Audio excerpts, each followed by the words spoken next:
नमस्कार, मैं वैष्णवी पांडे और आप देख रहे हैं डीसी न्यूज इंडिया। जालना जिले में पीएम विश्वकर्मा कौशल विकास योजना के तहत प्रशिक्षित लोगों को सरकार की ओर से दी जाने वाली आर्थिक सहायता नहीं मिलने पर नाराजगी बढ़ती जा रही है। करीब 1 साल से प्रशिक्षुओं को न तो वजीफा मिला है और न ही टूल किट या व्यावसायिक ऋण का लाभ मिला है। इस मामले को लेकर 12 बलूतेदार सेवा संघ ने जिलाधिकारी के हस्तक्षेप की मांग की है। 12 बलूतेदार सेवा संघ के अध्यक्ष भालचंद्र मोरे का कहना है कि इस योजना के तहत प्रशिक्षुओं को 5,000 रुपए की मासिक वजीफा दिया जाना था, लेकिन करीब 1 साल बीत जाने के बाद भी किसी को यह राशि नहीं मिली है। प्रशिक्षुओं को उम्मीद थी कि सरकार से मिलने वाला यह वजीफा उन्हें उनके व्यवसाय में शुरुआती मदद करेगा, लेकिन अब तक इस वादे पर अमल नहीं हुआ है। इतना ही नहीं, 15,000 रुपए की टूल किट और 1 लाख रुपए का व्यावसायिक ऋण देने का भी वादा किया था, लेकिन प्रशिक्षुओं का आरोप है कि उन्हें अब तक इसका कोई फायदा नहीं मिला है। प्रशिक्षु नाराज हैं और अपनी शिकायतों को जिला अधिकारी के समक्ष रखकर समाधान की मांग कर रहे हैं।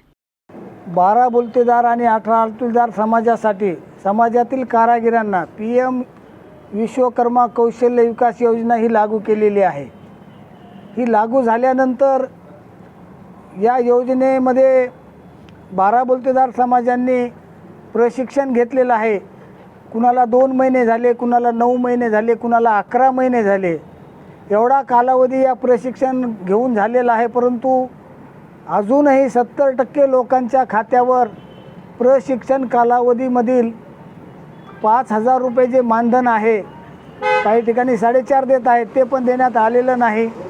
आणि व्यवसाय करण्यासाठी टूल किट, या टूल किटच्या माध्यमातून 15,000 रुपये या कारागिरांना देण्यात येणार होते, परंतु तेही आतापर्यंत देण्यात आलेले नाहीत। पंतप्रधान यांच्या आशीर्वादाने काहीतरी आम्हाला आशा किरण दिसली होती आणि ती आशा किरण आम्ही एकदम आमच्या 12 बलूतेदारांसाठी विकासाचं एक साधन म्हणून उपक्रम म्हणून आम्ही स्वीकार केला होता। पण बँकेतले मुख्य कार्य हे आम्हाला अडवत आहे, आमच्या समाजाला अडवत आहे आणि त्या योजनेचा लाभापासून आमचा 12 बलूतेदार वंचित राहत आहे। त्यामुळं आम्ही जिल्हाधिकारी यांना भेटणार आहे आणि निवेदन देणार आहे आणि आमच्या समाजाला न्याय भेटला नाही तर येणाऱ्या काळामध्ये हा 12 बलूतेदार समाज येणाऱ्या विधानसभेमध्ये हे दाखवून देईल किंवा येणाऱ्या काळात रोडवर उतरून आम्ही निदर्शनं करून आमच्या हक्काची लढाई लढणार आहे। तरी पण शासनानं आमच्यासाठी जे योजना राबवलेली आहे ती आमच्या समाजाला पुरेपूर त्याचा लाभ व्हायला पाहिजे अशी मी आपल्या मीडियाच्या माध्यमातून शासनाला विनंती करतो। ये मामला अब प्रशासन के ध्यान में आ गया है। देखना होगा कि इस शिकायतों पर कब और कैसे कार्रवाई होती है।